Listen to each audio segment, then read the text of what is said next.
c'était intéressant pour la curiosité des scientifiques, pour faire avancer la science, mais aussi pour des raisons très concrètes et industrielles. Parce qu'on sait que sous l'eau, au niveau du plancher océanique, à 4000, 6000 mètres de profondeur, il y a des ressources minérales qui sont extrêmement intéressantes pour l'industrie. Et pour la décarbonation, on va en parler dans quelques minutes. Mais juste d'abord, les principales difficultés techniques quand on va explorer les grands fonds, qu'est-ce que c'est ? Alors, quand on est très profond, on a évidemment toute l'eau qui est au-dessus de sa tête, au-dessus de ses épaules, qui vous pèse dessus. Il y a un des spécialistes qui est interrogé dans le livre qui me disait quand on est à 4000 mètres de profondeur, c'est à peu près comme si on avait le poids d'une vache sur chaque centimètre carré de votre corps. Oui.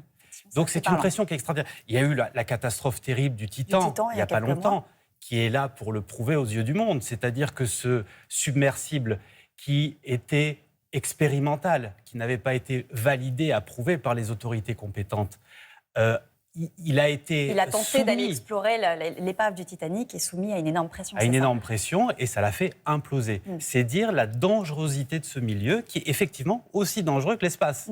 Alors, dans les abysses, vous nous dites, il fait froid, il fait noir, mais par exemple, ce n'est pas le monde du silence que l'on peut imaginer. Il y a beaucoup de bruit. Il y a beaucoup de bruit, d'ailleurs.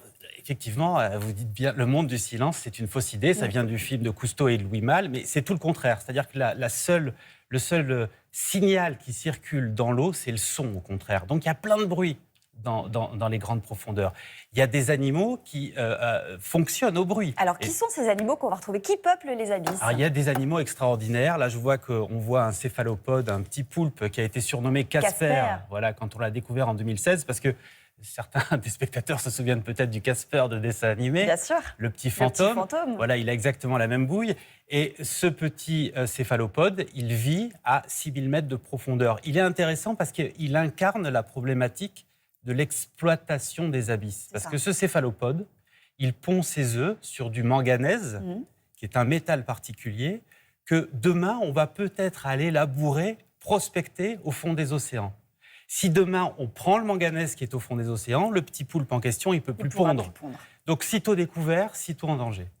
Justement, les abysses, est-ce qu'ils jouent un rôle dans le fonctionnement de notre planète, dans le climat en général ? Absolument. Longtemps, on a cru que les abysses, c'était une sorte d'isolat qui était coupé du reste du monde, coupé du reste des océans. On sait aujourd'hui que ce n'est pas du tout le cas. Ça fonctionne dans le thermostat global.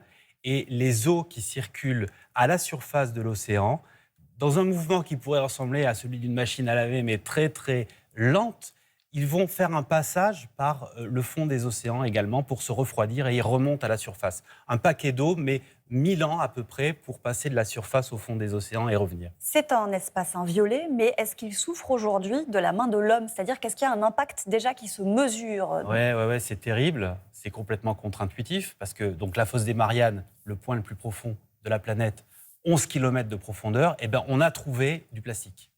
Il y a une mission japonaise qui a fait des images et sur ces images, on voit du plastique. Il y a d'autres missions qui sont allées récolter des petits crustacés qui vivent à ces profondeurs-là. Ils ont été analysés. À l'intérieur de ces crustacés, on a trouvé du PCB, qui est un produit chimique qu'on a longtemps utilisé dans les dispositifs électroniques, dans les condensateurs, qui aujourd'hui est interdit. Et comme il y a justement ce temps très long de mouvement entre la pollution de surface et le fait qu'elle atteigne le fond des océans, ça a contaminé ces petits crustacés. Donc, c'est ce qu'on appelle l'anthropocène. Oui. C'est-à-dire qu'on est dans un temps... Dans l'ère de l'homme. C'est l'ère de l'homme, c'est l'ère de l'humain, où la pollution provoquée par l'homme, elle a atteint les points les plus profonds de la planète. Alors, il y a ce danger-là, et puis celui, vous nous le dites, de l'exploitation de ces grands fonds. Vous nous dites corne d'abondance ou bombe à retardement, parce qu'il est très convoité aujourd'hui. Ces abysses, aujourd'hui, sont très convoités, et par qui ? Les industriels du monde entier veulent y aller, parce qu'il y a des images, je crois qu'on les a vues, il y a ce qu'on appelle les nodules polymétalliques. Oui. C'est des boulettes de métaux.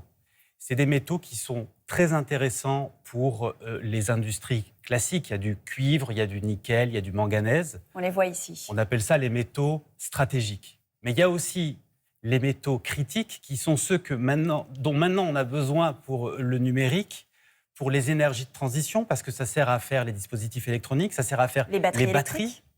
Et on est dans un moment de paradoxe parce qu'on se dit on va basculer vers l'électronique pour ne plus pomper du pétrole, ne plus téter du pétrole. Mais ce faisant, on va aller peut-être puiser dans des milieux inviolés des matériaux qui sont là depuis la nuit des temps, quitte à déstabiliser la machine ça. globale. Il y a des garde-fous, pour terminer. Il y a des Aujourd'hui- garde-fous parce qu'il y a une institution internationale qui s'appelle l'AIFM qui doit donner le code minier, qui sont les bonnes règles pour aller prospecter le fond des océans. Le problème, c'est que l'AIFM a été créée à son origine dans le but même d'aller prospecter les océans. Donc, si vous voulez les exploiter, dire qu'il ne faut pas le faire, ce serait de leur part un peu se tirer une balle dans le pied. Et juste, les États, les associations sont mobilisés pour protéger les abysses et les grands fonds. C'est encore un sujet qui n'est pas mis en avant. Ben, c'est un sujet qui n'est pas assez mis en avant. C'est pour ça que moi, j'ai été intéressé par faire ce livre, parce que d'un point de vue de la société, c'est un sujet dont il faudrait s'emparer. Au niveau de la France, le président Macron a dit ma position, c'est de ne pas aller exploiter le fond des océans. Mais comme on a un président qui est dans le « en même temps », on va voir si ça va aller jusqu'au bout. Abysse, l'ultime frontière, c'est un livre passionnant à découvrir aux éditions Alizio Science. Merci beaucoup Olivier Lascar. Merci. Merci Maya, ça donne très envie de découvrir ce livre.